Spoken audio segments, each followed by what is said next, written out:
নবীজি বললেন, মুআজ সহ সব সাহাবারা শোনো, ফালা তাফআলু, এমন কাজ কোশ্চিনকালেও করবা না, আল্লাহ ছাড়া কাউকে সেজদা দেওয়া জায়েজ নাই।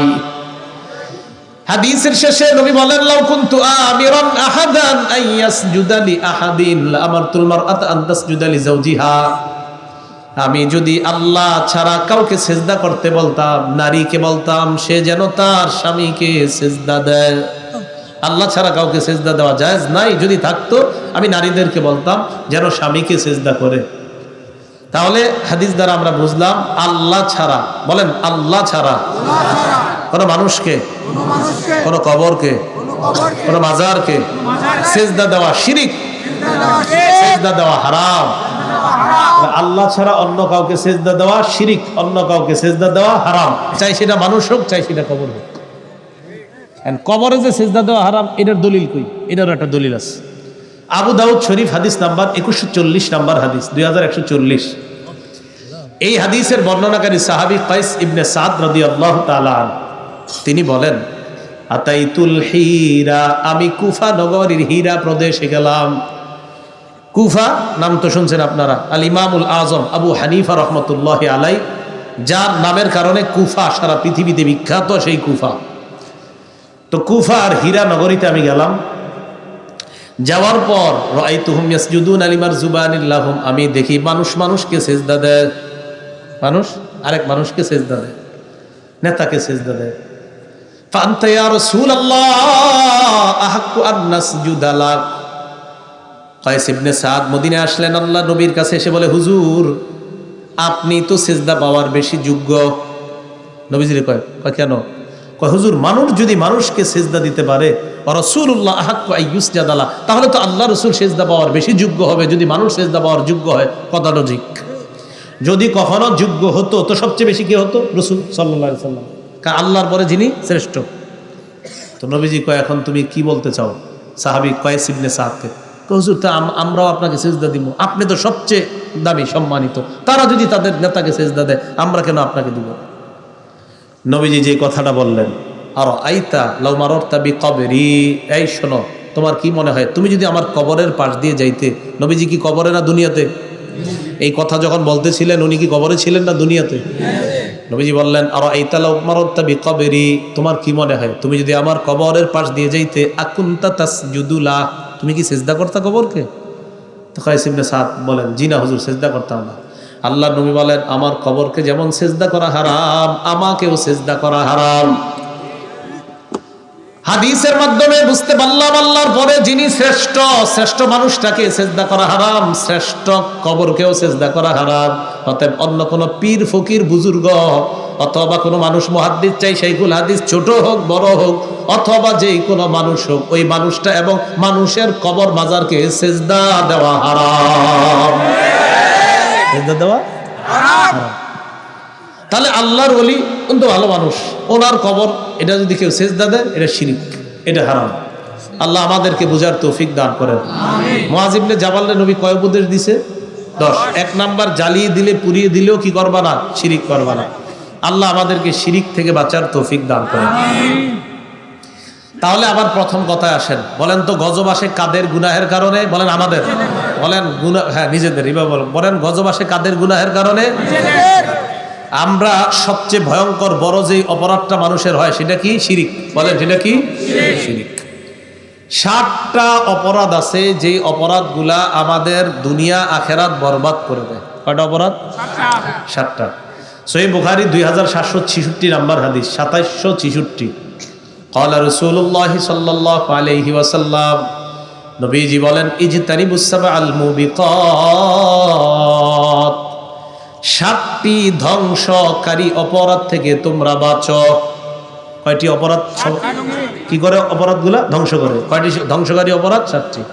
সাহাবারা বললেন, মা হুন্না ইয়া রাসূলুল্লাহ, হুজুর এই 7টা অপরাধ কি? তাহলে 7টা খুব সুন্দর করে মুখস্থ করেন। 1 নাম্বার আশ-শিরকু বিল্লাহ, আল্লাহর সাথে শিরিক করা। 2 নাম্বার আস-সিহরু, জাদু করা। কি করা? জাদু করা। একটা মেয়ের বিয়ে করতে পারেন না আপনি, এখন আপনি কি করবেন? আপনি এখন খুব একজন হয়ে গেছেন, মেয়ের আমি তাকে পেলাম না, তো না পাওয়ার কারণে এখন তারে আপনি জাদু কইরা পুরো পরিবারটারে শেষ করে দিচ্ছেন, কুফরি কালাম কইরা ওই বিভিন্ন জায়গায় গিয়া টিয়া এই পরিবারটাকে নষ্ট। এইগুলা কইরেন না। একটা মেয়েকে বিয়ে করতে পারেন না, আল্লাহ আপনার তাকদিরে রাখে নাই। এখন আপনি এই মেয়ের বিয়ে করতে পারেন না বলে তার জীবন, মেয়েটার আরেক জায়গায় বিয়ে হয়েছে, ওই স্বামীর বাড়ির জীবনগুলো আপনি নষ্ট করতে যাচ্ছেন কুফরি কালামের মাধ্যমে, জাদুর মাধ্যমে, ইত্যাদির মাধ্যমে। নবীজি বললেন আসসিহরু, এই জাদু এটা তোমরা কখনো করবা না, তাহলে আপনি নিজেও ক্ষতিগ্রস্ত হচ্ছেন, আরেকটা পরিবারকে আপনি ধ্বংস করে দেওয়ার চেষ্টা করছেন। আল্লাহ আমাদেরকে হেফাজত করেন। তাহলে 2 নাম্বার জাদু করা। তাহলে আমরা নিজেরা কখনো কারোকে জাদু করব না এবং অন্য কাউকেও আমরা এইসব বিষয়ের জন্য উৎসাহিত করব না। ঠিক আছে না ইনশাআল্লাহ? 3 নাম্বার ওয়া কাতলুন নাফসুল্লাতী হারামাল্লাহু ইল্লা বিল হক, অন্যায়ভাবে কাউকে হত্যা করা, এটা করা যাবে না। 4 নাম্বার ওয়া আকলুর রিবা, অনুবাদ করব সুদ খাওয়া। কি খাওয়া? সুদ খাওয়া। কি বিস্তারিত?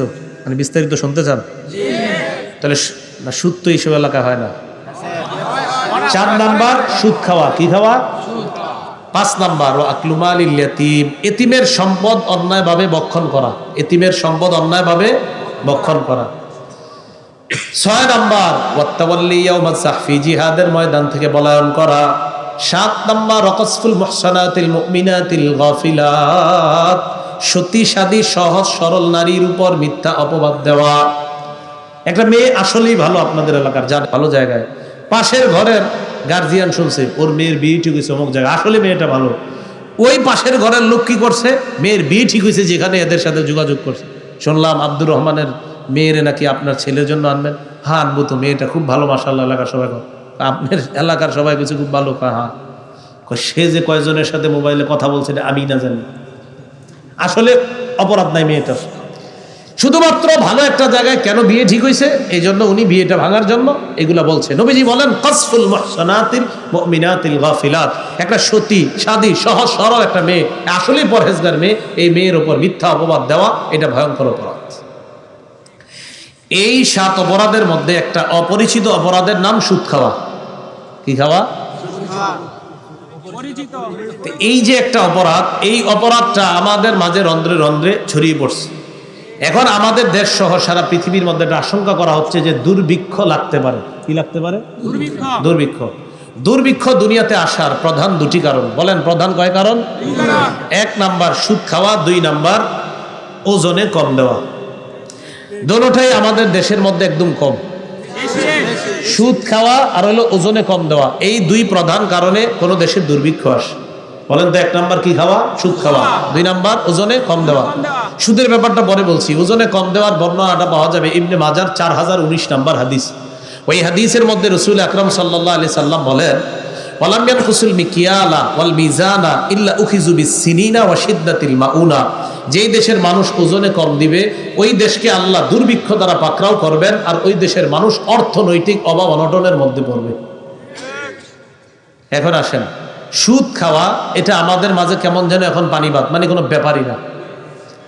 সুদের ব্যাপারে আমরা 13টা কথা মনে রাখবো। বলেন কয়টা? 1 নাম্বার, যারা সুদ খায় আল্লাহ আর তার রাসূলের পক্ষ থেকে তাদের জন্য যুদ্ধের ঘোষণা। আল্লাহ বলেন সূরা বাকারা 278-279 নাম্বার আয়াত, ইয়া আইয়ুহাল্লাযীনা আমানুত্তাকুল্লাহা ওয়া যারু মা বাকিয়া মিনার রিবা ইন কুনতুম মুমিনিন। হে ঈমানদারগণ, তোমরা আল্লাহকে ভয় করো, যদি তোমরা মুমিন হও সুদের কারবার ছেড়ে দাও। আপনার নাম কি? আচ্ছা, আপনার একজন, আপনার নাম কি? রাকিব। দেখেন এর নাম রাকিব, তো আমরা কথার কথায় বলি না এরকম, আপনি কি রাকিব? হ্যাঁ রাকিব। আপনি যদি সত্যি রাকিব হন তো আমার সাথে চলেন, কি বলি কিনা ভাই? আপনি কি রাকিব? হ্যাঁ রাকিব। আপনি সত্যি রাকিব হইলে আমার সাথে একটু ওখানে চলেন, কাজ আছে। আপনারা কি ইমানদার? সবাই বলেন। আল্লাহ বলতেছেন হে ইমানদারগণ, আমি দেখেন ডাকতেছি হে রাকিব ভাই, আপনি কি রাকিব? রাকিব হলে চলেন। আল্লাহ বলছেন হে ইমানদারগণ, আমরা কি? তোমরা কি মুমিন? যদি তোমরা মুমিন হও সুদের কারবার ছেড়ে দাও। হে ইমানদারগণ, আপনারা কি ইমানদার? সত্যি যদি ইমানদার হন আল্লাহ কয় সুদের কারবার ছেড়ে দাও। তাহলে ডাক দিলেন কি বলে? পরে বলতেছে তোমরা ইমানদার যদি হও সুদের কারবার ছাড়ো। রাকিব ভাই যদি রাকিব হন তো আমার সাথে চলেন। আল্লাহ বলছে ইমানদার যদি ইমানদার হও সুদের কারবার ছাড়ো। এবার আল্লাহ কি বলে দেখেন, ফাইল্লাম তাফআলু, যদি তোমরা সুদের কারবার ছেড়ে না দাও, ফাজানু বিহারবিম মিনাল্লাহি ওয়া রাসূলি, তাহলে আল্লাহ আর তার রাসূলের পক্ষ থেকে যুদ্ধের ঘোষণা নিয়ে নাও। তাহলে এক নাম্বার জানলাম সুদ খাওয়া মানে আল্লাহ আর তার নবীর পক্ষ থেকে যুদ্ধের ঘোষণা নেওয়া। দুই নাম্বার, যারা সুদ খায় তারা কিয়ামতের ময়দানে পাগল অবস্থায় উঠবে। কি অবস্থায় উঠবে? পাগল অবস্থায়। সূরা বাকারার 275 নম্বর আয়াতে আল্লাহ বলেন, আল্লাযীনা ইয়াকুলুনা রিবা, যারা সুদ খায়, লা ইয়াকুমুনা ইল্লা কামা ইয়াকুমুল্লাযী ইয়াতাখাব্বাতুহুশ শাইতানু মিনাল মাস, কিয়ামতের ময়দানে তারা এমন অবস্থায় উঠবে যেন শয়তান স্পর্শ করে তাদেরকে পাগল বানিয়ে দেয়। যালিকা বিআন্নাহুম ক্বালু ইন্নামাল বাইউ মিসলুর রিবা, এটা এই কারণে তারা বলতো ব্যবসা সুদের মতো। বলেন ব্যবসা কি সুদের মতো? আল্লাহ বলেন আহাল্লাল্লাহুল বাই'a ওয়া হাররামার রিবা, আল্লাহ ব্যবসাকে হালাল করেছেন, সুদকে আল্লাহ হারাম করেছেন। তাহলে জোরে বলবেন ব্যবসা হালাল। বলেন ব্যবসা সুদ হারাম, ব্যবসা হালাল সুদ হারাম। তো যারা কয় ব্যবসা আর সুদ এক, আল্লাহর কোরআনের ভাষায় শয়তান এগুলোরে পাগল বানায় দিচ্ছে। তিন নাম্বার, যারা সুদ খায়, আমার দিকে তাকান, কিয়ামতের মাঠে এমন অবস্থা উঠবে, দিক তাকান, না তাকালে তো বুঝবেনই না। সুদখোরের গলায় মনে হবে কেউ চাপ দিয়ে এভাবে ধরছে, আর ওর শ্বাসটা বের হবে হবে এমন ভয়ঙ্কর অবস্থায় কিয়ামতের মাঠে সুদখোর উঠবে। উমদাতুত তাফসীর কিতাবের নাম 1 নম্বর খণ্ড 330 নম্বর পৃষ্ঠা। আন আব্দুল্লাহ ইবনে আব্বাস রাদিয়াল্লাহু তাআলা আনহুমা ক্বাল, আব্দুল্লাহ ইবনে আব্বাস রাদিয়াল্লাহু তাআলা আনহুমার বর্ণনা, তিনি বলেন, আকিলুর রিবা ইবাসু ইয়াউমাল কিয়ামাতি মাজনুনান ইউখনাক, সুদখোরকে কিয়ামতের ময়দানে এমন অবস্থায় উঠানো হবে, দেখলে মনে হবে পাগল, আর মনে হবে তার শ্বাসরোধ করে হত্যা করা হচ্ছে। নাউজুবিল্লাহ। এগুলো 3 নাম্বার। 4 নাম্বার, এলাকার নাম কি? সাতপাই এলাকার যারা সুদ খায় তারা আল্লাহর আযাবকে এই এলাকার জন্য বৈধ করে নেয়। সবাই তো সুদ খায় না, তো যারা খায় না তাদের জন্য, ওই নিরপরাধ মানুষগুলার জন্য ওই সুদখোররা আযাব বৈধ করে নেয়। মানে নিরপরাধরাও তাদের কারণে আযাবের মধ্যে পড়বে। আত-তারগীব ওয়াত-তারহীব কিতাবের নাম 3 নম্বর খণ্ড 59 নম্বর পৃষ্ঠা। আর আব্দুল্লাহ ইবনে আব্বাস রাদিয়াল্লাহু তাআলা আনহুমা ক্বাল, ক্বালা রাসূলুল্লাহ সাল্লাল্লাহু আলাইহি ওয়াসাল্লাম, আব্দুল্লাহ ইবনে আব্বাস রাদিয়াল্লাহু তাআলা আনহুম বর্ণনা, আল্লাহ নবী বলেন, ইযা যাহারাজ জিনা ওয়ার রিবা ফি ক্বরিয়া, আমার সাথে বলেন, বলেন, যে এলাকায় দুটি অপরাধ বেড়ে যায়। কয়টি অপরাধ? বলেন। 1 নাম্বার ব্যভিচার, 2 নাম্বার সুদের কারবার। তাহলে যে এলাকায় কয়টি অপরাধ বেড়ে যায়? 1 নাম্বার, 2 নাম্বার সুদের কারবার। কদ আহাল্লু বিআনফুসিহিম আযাবাল্লাহ, এই ব্যভিচারকারীর দল আর সুদখোরের দল আল্লাহর আযাবকে ওই এলাকার জন্য বৈধ করে দেয়। এখন একটু শোনেন, অনেকে সুদ খান না কিন্তু বাধাও দেন না কাউরে। আপনারা জন কই কিও চাচা ভালো আছেন? জি। কই যান? নামাজে যাই। শুনলাম আপনার পাশের বাড়ির লোকটা নাকি সুদ খায়। হের খানা হে খাক, আমার কি? না, আপনি যে খান না আর বললেন হের খানা হে খাক, আপনার কি? না না, আপনি এটা বলতে পারবেন, আপনি বাধা দিতে হবে। যদি না দেন মরণের আগে আপনিও গজবের অপেক্ষা থাকেন। ক্বালা রাসূলুল্লাহ সাল্লাল্লাহু আলাইহি ওয়াসাল্লাম, নবীজি বলেন, মা মিন রাজুলিন ইয়াকুনু ফি কওমিন ইউমালু ফীহিম বিল মাআসি ইয়াকদিরুনা আলা আন ইউগাইয়িরু ফালা ইউগাইয়িরু ইল্লা আসাবাহুমুল্লাহু বিআযাবিম মিন ক্বাবলি আন ইয়ামুতু। নবীজি বলেন, কোন এলাকার মধ্যে আপনি আছেন, ওই এলাকায় বিভিন্ন অপরাধ হয়, ওই অপরাধগুলো আপনি বাধা দিতে সক্ষমের পরেও বাধা দেন না। এখন বলতে পারেন, হুজুর বাধা কিভাবে দিব? প্রথমে হাত দিয়ে, যদি হাত দিয়ে না পারেন মুখ দিয়ে, অন্তত মুখ দিয়ে আপনি বলতে পারতেন, বাইরে সুদ খাইস না। পায়ে তো ধরতে পারতেন, ভাই সুদ খাইস না। কয়দিন বাধা দিয়েছেন? একদিনও দেন নাই। নবীজি বলেন ইল্লা আসাবাহুমুল্লাহু বিআযাবিন মিন ক্বাবলি আইয়ামুতু, মরণের আগে তুমিও আল্লাহর আযাবের অপেক্ষা করো, আল্লাহ তোমাকে আযাব দ্বারা পাকড়াও করবেন। দেখছেন নি, খাওয়া অপরাধ, বাধা না দেওয়া অপরাধ। তাহলে খাওয়া অপরাধ, বাধা না দেওয়া অপরাধ। হ্যাঁ, আপনাদেরকে একটা সিস্টেম শিখিয়ে দিই। যারা সুদ খায়, আপনি বলবেন ভাই ও তোমার পায়ে ধরি সুদ খাও না। যদি বলেন হুজুর না আমি পারবো না, এটা আমারে বললেন, যে ব্যক্তি বলবে যে হ্যাঁ পায়ে ধরলে সুদ ছাড়িয়ে দিবে, আমি পায়ে ধরবো, আল্লাহর কসম ধরবো। বলছি তো, যদি বলেন যে পায়ে ধরলে সুদ ছেড়ে দিবে কেউ, আমি হের পায়ে একদম পায়ে এইভাবে পায়ে হাত দিয়ে ধরবো। কারণ আপনি তো আপনার পুরো পরিবারটা নষ্ট করে দিচ্ছেন। আমি তো জানি এটার ভয়াবহতা কত ভয়ঙ্কর।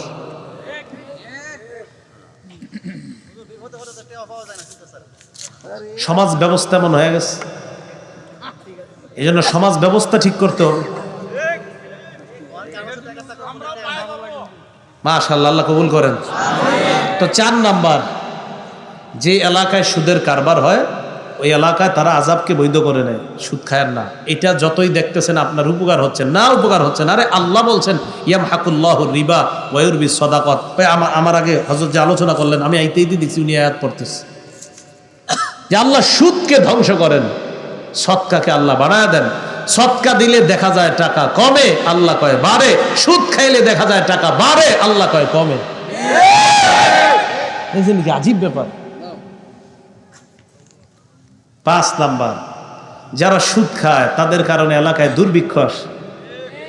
মুসনাদে আহমদ কিতাবের নাম 17822 নম্বর হাদিসের বর্ণনা। আন আমর ইবনুল আস রাদিয়াল্লাহু তাআলা আনহু قال মা মিন কওমিন ইয়াযহারু ফীহিমুর রিবা ইল্লা উখিযু বিসসানা। যে এলাকার মধ্যে সুদের কারবার বেড়ে যায় ওই এলাকাকে দুর্ভিক্ষ দ্বারা পাকড়াও করা হয়। ওয়া মা মিন কওমিন ইয়াযহারু ফীহিমুর রিশা ইল্লা উখিযু বিররুবি। যে এলাকায় ঘুষের কারবার বেড়ে যায় ওই এলাকার পুরুষগুলা কাপুরুষ হয়ে যায়। হুজুর আপনি ডাক দেন, আমরা আছি। তো যেদিন হুজুরে ডাক দেয়, আব্দুল কাইম সাহেব ডাক দিছে, হুজুরই তো একটু গরম করে আপনাদের এলাকা, আমি জানি। তো হুজুর গরম করে বললো চলেন, আর আপনারা বললেন হুজুর চলেন। তো হুজুরে যেদিন যাবে এদিন দেখে কেউ নাই, আপনারা কেউ নাইকা। নবীজি বলছে না, সমস্যা তো আরেক জায়গায়। কি ঘুষের কারবার বেড়ে গেলে সুপুরুষগুলাও কাপুরুষ হয়ে যায়। দোষ তাদের না, দোষ হলো আপনার এই যে অপরাধটা বাড়ছে, সুপুরুষগুলা কাপুরুষ হয়ে যাচ্ছে। এগুলো 5 নাম্বার। 6 নাম্বার, আহা, যারা সুদ খায় তারা পেটে সাপ ঢুকায়। কি ঢুকায়? সাপ ঢুকায়।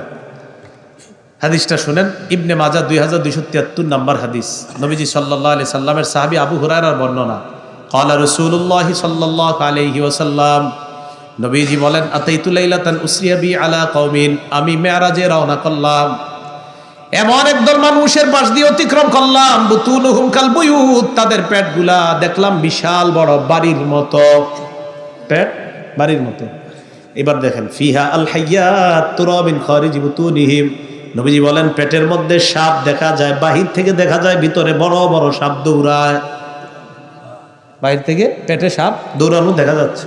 তো নবীজি বলেন, আমি প্রশ্ন করলাম মানহা উলা ইয়া জিবরিল, জিবরিল এরা কারা? জিবরিল আমিন জবাব দেয় হা উলাই আকালাতুর রিবা ইয়া রাসূলুল্লাহ, এরা হলো সুদখোরের দল, নাউযুবিল্লাহ। 7 নাম্বার, আহা, যারা সুদ খায় তারা আপন মাকে বিয়ে করে। এটা কত বড় অপরাধের কথা চিন্তা করেন।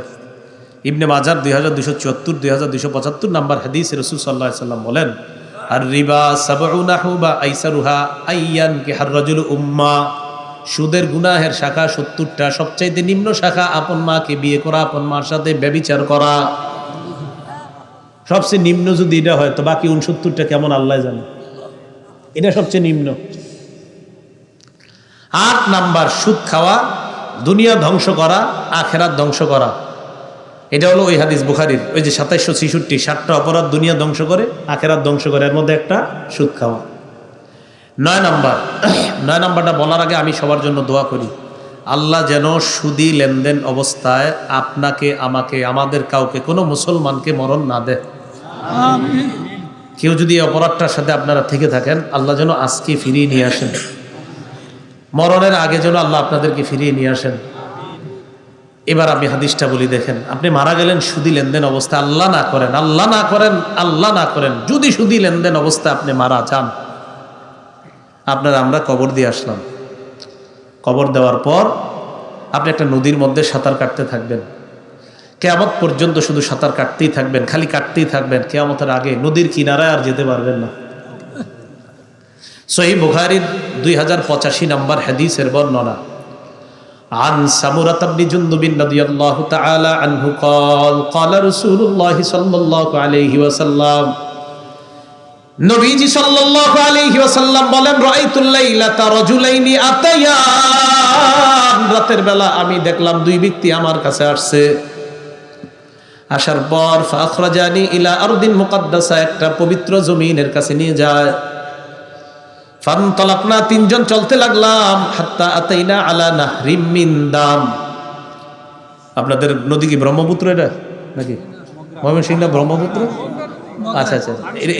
এই নদীর মধ্যে কি রক্ত না পানি? নবীজি বলেন, আমি ওই তিনজন, মানে আমরা তিনজন, ওই দুইজন আর আমি, আমরা তিনজন হঠাৎ একটা নদীর কাছে আসলাম। নদীর দিকে তাকায়া দেখলাম রক্ত আর রক্ত, পুরা নদী। এটা নদী মনে করেন, এইটা নদীর মাঝখানে নবীজি বলেন, ফিহি রাজুলুন কাইম, মাঝখানে এক ব্যক্তি দাঁড়িয়ে আছেন। ওয়ালা ওয়াসতিন নাহরি রাজুলুন বাইনা ইয়াদাইহি হিজারা, নদীর কিনারায় আরেকজন, তার সামনে অনেকগুলা পাথর, কিনারায় একজন, মাঝে একজন। আমি তাকিয়ে রইলাম, কি হয় দেখি।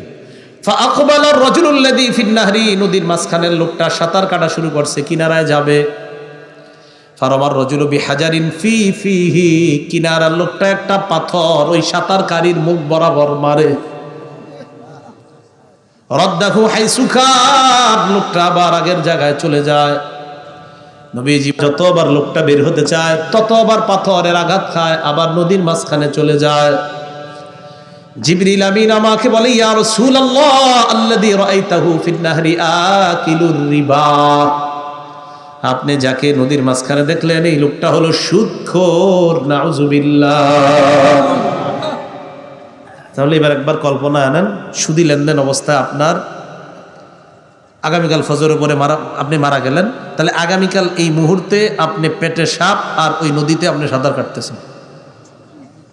আল্লাহ না করেন, আল্লাহ না করেন, আল্লাহ এই মরণ কাউকে না দেন। 10 নাম্বার, যে সুদ খায়, যে সুদ দেয়, যে সুদের কারবার লেখে, যে সুদের সাক্ষী দেয়, এই 4 জনকে আল্লাহ রসুল অভিশাপ দেয়।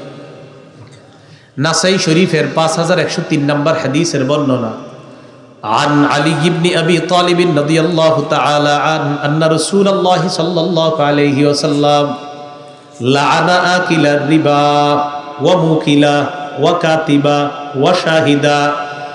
আলী রাদিয়াল্লাহু তাআলা আনহু বলেন, আল্লাহর নবী সুদখোরকে অভিশাপ দেয়, সুদদাতাকে অভিশাপ দেয়, সুদের লেখককে অভিশাপ দেয়, সুদের সাক্ষী যারা দেয় তাদেরকে অভিশাপ দেয়। আল্লাহ এই 4 শ্রেণী থেকে আল্লাহ আমাদেরকে হেফাজত করেন। এই গেল 10 নাম্বার। এখন কথা হলো, আপনারা এই জায়গায় যারা বাবাদের ছেলে আছেন তাদের প্রতি আমার একটা আবদার।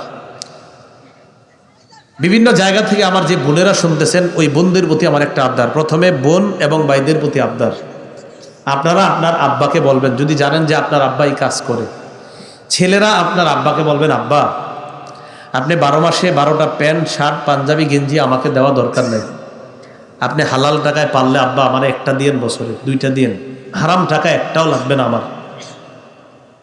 মেয়ে যারা আছেন, আমার বোন যারা আছেন, আপনি আপনার আব্বাকে বলেন, আব্বা প্রতি সপ্তাহে আমার কসমেটিক্স লাগবে না আব্বা, আপনি হালাল টাকায় আমার যা পারেন তা দিয়েন, হারাম টাকা কিচ্ছু একটা সোনাও লাগবে না আমার। এটা আপনি আপনার বাবাকে বলেন। আমি আপনাদেরকে একটা হাদিস শোনাই, সহিহ তারগীবের 1730 নম্বর হাদিস। রসুল বলেছেন, লা ইয়াদখুলুল জান্নাতা জাসাদুল গুজিয়া বিল হারাম, ওই শরীরটাও জান্নাতে যাবে না যে শরীরটা হারামে লালিত পালিত হয়। এখন আপনি ছেলে আছেন, আপনারা মেয়ে আছেন, আপনি দেখেন একটা বাবা সাধারণত সুদের টাকাটা কখন হাত দেয়, এটা মেয়ের ভালো, ছেলের একটু সাধারণত আর কি, যে আমার ছেলেটার একটু উন্নতির জন্য, মেয়েটার উন্নতির জন্য, এই জন্যই তো। তো আপনার ছেলে মেয়ে যারা আছেন, আপনি আপনার আব্বাকে বলেন, আব্বা দরকার নেই। আমার মা বোন যারা শুনছেন, আমার মারা, আপনারা একটু আপনার স্বামীকে বলবেন যে স্বামী আমার হালাল টাকায় যা পারেন চাল ডাল আইনা দিয়েন, হারাম টাকায় একটা চারানা হারাম পয়সার খাদ্য আমার পেটে আপনি দিবেন না। তিরমিজি শরীফের 2989 নম্বর হাদিসের বর্ণনা, লম্বা হাদিস, শুধু শেষের অংশটা শোনাই। এক মুসাফির আল্লাহর কাছে দোয়া করতেছে, ইয়া রব্বি, ও রব দোয়া কবুল করেন, রব দোয়া কবুল করেন। নবীজি অন্য হাদিসে বলছে মুসাফির দোয়া করা মাত্রই কবুল হয়ে যায়, কিন্তু এই মুসাফিরের দোয়া কবুল হচ্ছে না। কোন মুসাফির? নবীজি কয় আসা আকবার, সফর করতে করতে তার চুলগুলা এলোমেলো হয়ে গেছে, তাহলে সফর লম্বা। চেহারাটার মধ্যে ধুলি মলিন, শরীরেও ধুলা ময়লা, তাহলে লম্বা সফর। কিন্তু দোয়া করে আল্লাহ এটা দেন ওটা দেন, দেন আল্লাহ। নবীজি কয় দিবে কিভাবে আল্লাহ বলো? ওয়ামাত আবুহু হারাম, তার খাদ্য হারাম। ওয়ামাশরাবুহু হারাম, তার পানি হারাম। ওয়ামালবাসুহু হারাম, তার পোশাক হারাম। ওয়াগুজিয়া বিল হারাম, তার উপার্জন হারাম। উপার্জন? নবীজি বলেন ফান্না ইস্তাজাবু লিযালিকা, বলো তোমরা দোয়াটা কবুল হবে কিভাবে?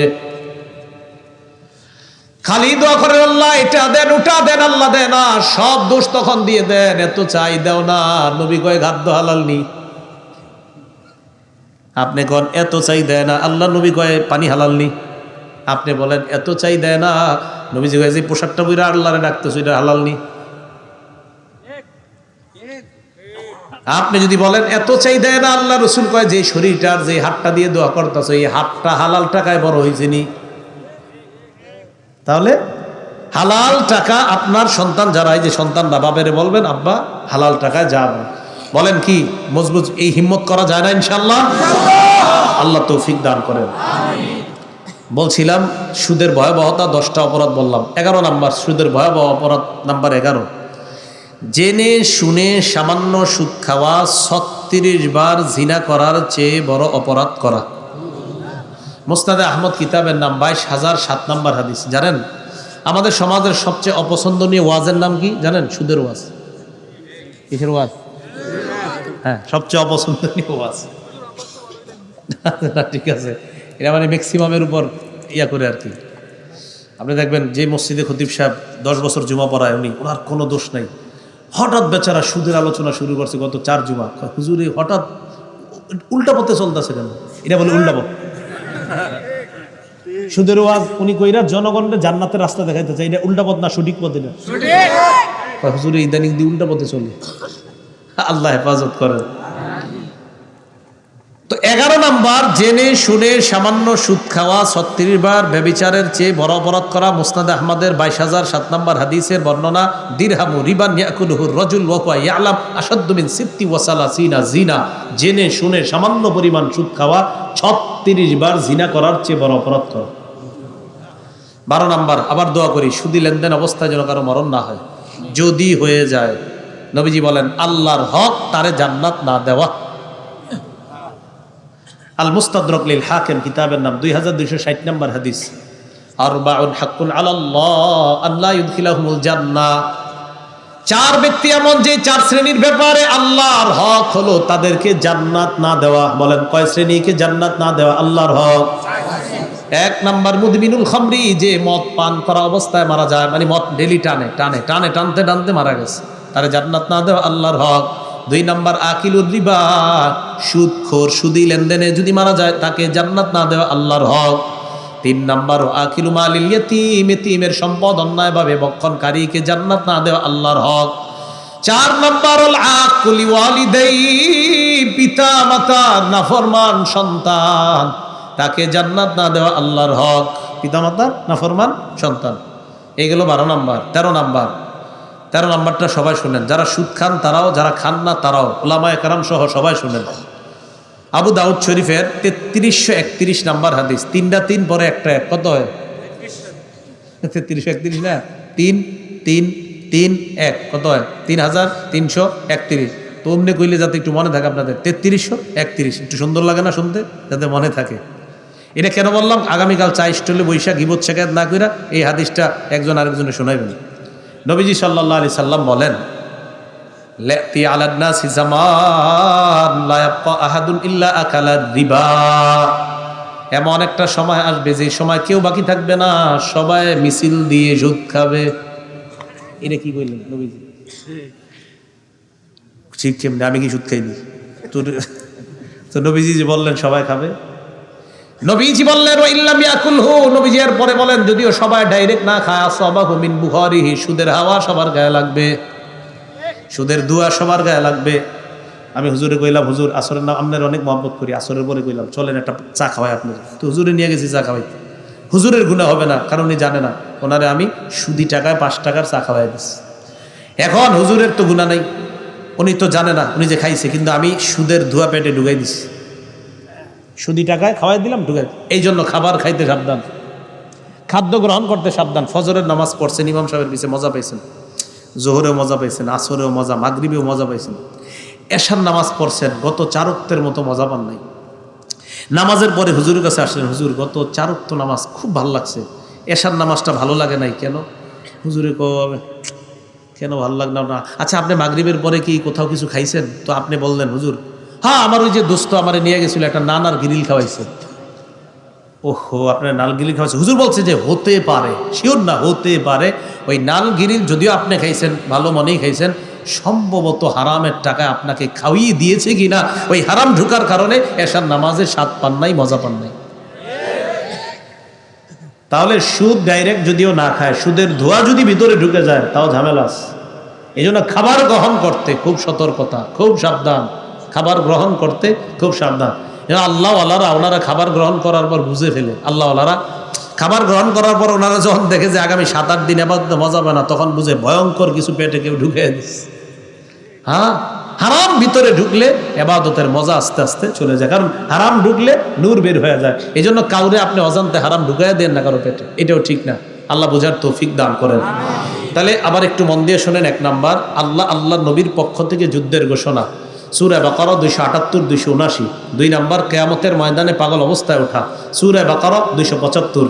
3 নাম্বার, গলায় শ্বাসরোধ করা অবস্থা আপনাকে উঠানো, ওমদাতুত তাফসীর 1 নাম্বার খণ্ড 330 নাম্বার পৃষ্ঠা। 4 নাম্বার, সুদ খাওয়া মানে এলাকার মধ্যে আযাব বৈধ করে নেওয়া, আত-তারগীব ওয়াত-তারহিব 3 নাম্বার খণ্ড 59 নাম্বার পৃষ্ঠা। 5 নাম্বার, সুদ খাওয়া এলাকায় দুর্ভিক্ষ টেনে আনা, মুসনাদ আহমদ 17822। 6 নাম্বার, সুদ খাওয়া পেটে সাপ ঢুকানো, ইবনে মাজাহ 2273। 7 নাম্বার, সুদ খাওয়া আপন মায়ের সাথে ব্যভিচার করা, ইবনে মাজাহ 2274। 8 নাম্বার, সুদ খাওয়া দুনিয়া ধ্বংস করা, আখিরাত ধ্বংস করা, সহিহ বুখারী 2766। 9 নাম্বার, সুদ খাওয়া আল্লাহ না করেন, আল্লাহ না করেন, আল্লাহ না করেন এই অবস্থায় যদি মরণ হয় রক্তের নদীর মধ্যে সাঁতার কাটবেন, সহিহ বুখারী 2085। 10 নাম্বার, সুদ খাওয়া, সুদ দেওয়া, সুদের কারবার লেখা, সুদের সাক্ষী দেওয়া মানে আল্লাহ রসুলের অভিশপ্ত উম্মত হওয়া, নাসাই 5103। 11 নাম্বার, সামান্য পরিমাণ সুদ খাওয়া জেনে শুনে 36 বার ব্যভিচারের চেয়ে বড় অপরাধ করা, মুসনাদ আহমদ 22007। 12 নাম্বার, আল্লাহ না করেন, আল্লাহ না করেন সুদি লেনদেন অবস্থায় যদি মারা যায় আল্লাহর হক তাকে জান্নাত না দেওয়া, আল মুস্তাদরাক লিল হাকিম 2260 নাম্বার বর্ণনা। 13 নাম্বার, সুদ এমন একটা সময়ে এত ব্যাপকভাবে ছড়ায় পড়বে, মানুষ সবাই যদি ডাইরেক্ট নাও খায় সুদের ধোঁয়া তো সবার গায়ে কোনো না কোনোভাবে লেগে যাবে। নবীজি সতর্ক বার্তা দিয়েছেন, আবু দাউদ 3331 নাম্বার বর্ণনা। তো ভয়ঙ্কর অপরাধ যখন আমাদের মাঝে বেড়ে যাবে তখন গজব একের পর এক আসতে থাকবে। তিরমিজি শরীফের বর্ণনা 2011 নাম্বার হাদিসে আল্লাহ রাসূল সাল্লাল্লাহু আলাইহি সাল্লাম বলেন, এমনভাবে তোমাদের উপর গজব আসতে থাকবে কানিজামিন বালিন কুতিয়া সিলকুহু ফাতাতাবা, একটা পুরাতন পুঁতির মালা ছিঁড়ে দিলে একের পর এক পুঁতি যেমন পড়তে থাকবে, তোমাদের উপর একের পর এক মহামারী বিপদ আসতেই থাকবে যখন তোমাদের অপরাধ বাড়তে থাকবে। তো অপরাধ কি আমাদের নবীজি বলছে যখন বাড়বে, এটা কি বাড়বে না বেড়েছে? বলছে যখন সুদের কারবার বেড়ে যাবে, এটা কি ভবিষ্যতে হবে? সুদের কারবার, আপনারা সুদ চিনেন না, তাহলে বোঝা যাচ্ছে যে গজবগুলো আসার কারণ সব আমাদের মাঝে হয়ে গেছে। এখন আমাদের উচিত হলো এইগুলা ছেড়ে দেওয়া আল্লাহর গজব থেকে বাঁচার জন্য। আল্লাহ আমাদের সকলকে যে কথাগুলো বললাম গুনাহমুক্ত জীবন যাপন করে যেন ঈমান নিয়ে আমরা যেন সবাই, আমি প্রশ্নের উত্তর দেওয়ার যোগ্যতা রাখি না, না না না, দোয়া চাইলে ঠিক আছে, আমি প্রশ্নের উত্তর দেওয়ার মতো, নগদ প্রশ্নের উত্তর দেওয়ার মতো বড় মানের কোনো হুজুর না। আল্লাহ আমাদের সকলকে যে কথাগুলো বললাম শুনলাম এই কথাগুলোর উপর আমল করার তৌফিক দান করেন। সুম্মা আনশানা মিন বাদিহিম কারুনান আখারিন, তাদেরকে ধ্বংস করার পর আমি আল্লাহ নতুন আরেকটা জাতি সৃষ্টি করলাম। এই জায়গা আমার আপনার ভয় পাওয়া উচিত। আমি আপনি গুনাহ করলে আমারে আপনাকে আল্লাহ শেষ করে দিয়ে আরেকজনকে বানিয়ে আল্লাহ তার ইবাদত করাবেন, এটা আল্লাহর জন্য একটু ব্যাপার না। তাহলে আমরা যদি গুনাহ করি লস্কার, বলেন লস্কার, আমরা ভালো করলে লাভকার নিজেদের। আল্লাহ আমাদের সকলকে গুনাহমুক্ত জীবন যাপনের তৌফিক দান করে। আমিন। মুআয ইবনে জাবাল রাদিয়াল্লাহু তাআলা আনহুর বর্ণনা, মুসনাদে আহমদ কিতাবের নাম 22075 নম্বর হাদিসের বর্ণনা। তিনি বলেন, আওসানি রাসূলুল্লাহ সাল্লাল্লাহু আলাইহি ওয়াসাল্লাম বিআশরি কালিমাত। আল্লাহ নবী আমাকে 10টা বিষয়ে উপদেশ দিয়েছেন। বলেন কয়টা? 10টা। মুখস্থ করতে হবে কিন্তু। হ্যাঁ, 1 নাম্বার, লা তুশরিক বিল্লাহি শাইআ ওয়া ইন কুতিলতা ওয়া হুররিকতা। তোমাকে যদি জ্বালিয়ে দেওয়া হয়, তোমাকে যদি পুড়িয়ে ফেলা হয়, এরপরেও তুমি আল্লাহর সাথে শিরিক করবা না। তোমাকে যদি জ্বালিয়ে দেওয়া হয়, তোমাকে যদি হত্যা করা হয়, তুমি আল্লাহর সাথে শিরক করবা না, অংশীদারিত্ব সাব্যস্ত করবা না। 1 নাম্বার। 2 নাম্বার, ওয়ালা তাউক্কান্না ওয়ালিদাইকা ওয়া ইন আমারাকা আন তাখরুজা মিন মালিকা ওয়া আহলিকা। তোমার মা বাবা যদি তোমাকে সম্পদ এবং পরিবার ছেড়ে যেতে বলে, তুমি তোমার মা বাবার নাফরমানি করবা না। তুই বাড়ি ছেড়ে চলে যা, তুই সম্পদ ছেড়ে চলে যা, তোমার মা বাবা যদি তোমাকে এমন বলে, নবীজি বলেন মা বাবার নাফরমানি করবা না। 3 নাম্বার, ওয়ালা তাতরুকান্না সালাতান মাকতুবাতান মুতাআম্মিদা। আমার সাথে সবাই বলেন, বলেন ইচ্ছাকৃতভাবে 1 ওয়াক্ত ফরজ নামাজ ছেড়ে দিবে না। ফজর না ফরজ? ফজর তো ছাড়েনি, তাহলে ফজর না ফরজ? ফজর কি ফরজ না? ফজর ফরজ না? জোহর, আসর, মাগরিব, এশা। নবীজি বলেন ইচ্ছাকৃতভাবে 1 ওয়াক্ত ফরজ নামাজ ছেড়ে দিও না। এটা আমাদের সবক। বলেন ইচ্ছাকৃতভাবে 1 ওয়াক্ত ফরজ নামাজ ছেড়ে দিবে না। এবার নবীজি কি বলে দেখেন, ফাইন্নামান তারাকা সালাতান মাকতুবাতান মুতাআম্মিদা। ইচ্ছাকৃতভাবে যদি 1 ওয়াক্ত ফরজ নামাজকে ছেড়ে দেয়, ফাকাদ বারিআত মিনহু জিম্মাতুল্লাহ, ওই ব্যক্তির থেকে আল্লাহর দায়িত্ব উঠে যায়। তোর যা মন চায় তুই তা কর, আমি আল্লাহ তোর দায়িত্ব নিব না। 1 ওয়াক্ত ফরজ নামাজ ইচ্ছাকৃতভাবে ছেড়লে আল্লাহ এত রাগ হয় তার উপর, যা তোর যা মন চায়। এই হলো 3 নাম্বার। 4 নাম্বার, ওয়ালা তাশরাবান্না খামরা। মদ পান করবা না, ফাইন্নাহু রাসু কুল্লি ফাহিশা। মদ সমস্ত অশ্লীলতার মূল। 5 নাম্বার, ওয়া ইয়্যাকা ওয়াল মাসিয়া। আল্লাহ নাফরমানি করা থেকে বাঁচো। ফাইন্না বিল মাসিয়াতি হাল্লা সাখাতুল্লাহ।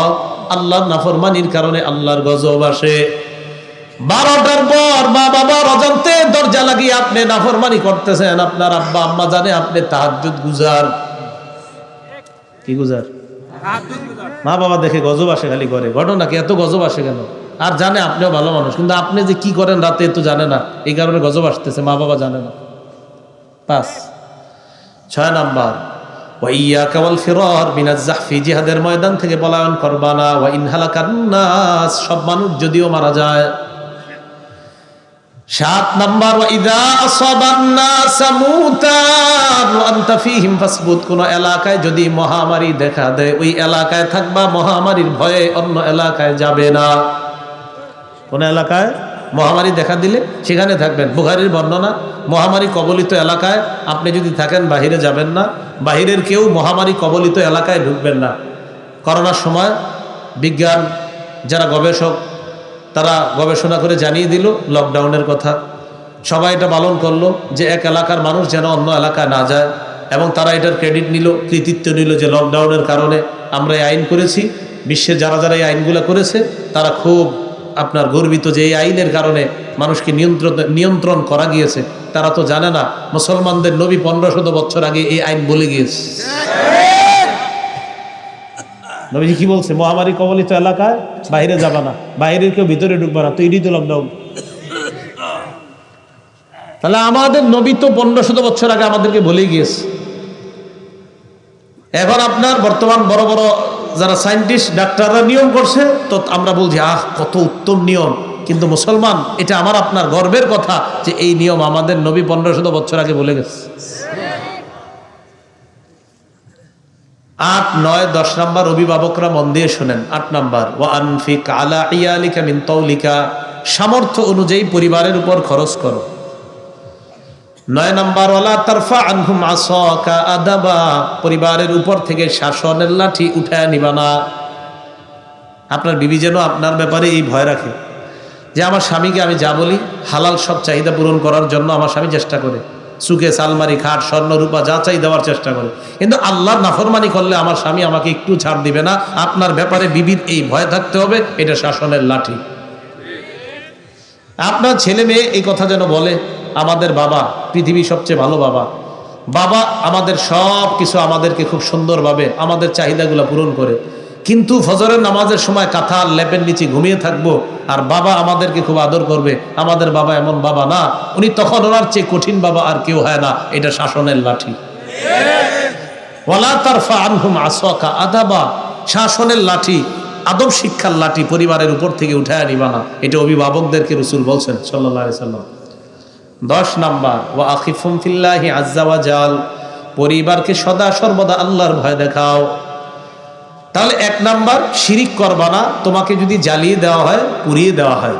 2 জন সাহাবীর নাম আপনারা মুখস্থ করেন। একজনের নাম মুআজ, বলেন কি নাম? মুআজ। আরেকজনের নাম কায়েস। কি নাম? কায়েস। এই মুআজ রাদিয়াল্লাহু তাআলা শাম দেশে গেছে, বর্তমান এটাকে সিরিয়া বলা হয়। ইবনে মাজাহ কিতাবের নাম 1853 নম্বর হাদিস। এই হাদিসের বর্ণনাকারী সাহাবীর নাম আব্দুল্লাহ ইবনে আবি আওফা। তিনি বলেন, লাম্মা কদিমা মুআজুম মিনাশ শাম, মুআজ ইবনে জাবাল রাদিয়াল্লাহু তাআলা আন যখন শাম দেশ থেকে আসলেন, শাম দেশ থেকে আসার পর সাজাদা লিন নবী সাল্লাল্লাহু আলাইহি ওয়াসাল্লাম, আল্লাহর নবীর সামনে একটা সিজদা দিয়ে দেয়। বলেন নাউজুবিল্লাহ। কারে সিজদা দিছে? নাউজুবিল্লাহ বলেন। ভিডিওতে মাঝে মাঝে দেখবেন অনেকে সিজদা দিলে এইভাবে এমন করে, মানে খুশি। নারী সিজদা দেয়, পুরুষরাও সিজদা দেয়, আবার মাথা চাপড়ায়, মানে খুশি উনি। আমাদের নবীজি বললেন, মা হাজা ইয়া মুআজ, মুআজ তুমি এটা কি করলা? পৃথিবীর শ্রেষ্ঠ মানুষটা সিজদা দেওয়ার কারণে রাগ হয়ে গেলেন, শাসন করলেন। আর বর্তমান জামানায় দেখা যায় সিজদা দিলে আরো খুশি হয়। নবীজি বললেন, মুআজ তুমি এটা কি করলা? মুআজ ইবনে জাবাল বলেন, আতাইতু শাম ফাওয়াফাকতুহুম ইয়াসজুদুনা লিআসাকিফাতিহিম ওয়া বাতারিকাতিহিম, আমি শাম দেশে গেলাম, যাওয়ার পর আমি দেখলাম শাম দেশের মানুষ তাদের ধর্মীয় নেতা আর রাজনৈতিক নেতাকে সিজদা দেয়। ফাওয়াদিতু ফি নাফসি আন্না ফাআলা যাকা বিকা, আমি মনে মনে নিয়ত করলাম আমরাও আপনাকে সিজদা দিব। নাউজুবিল্লাহ।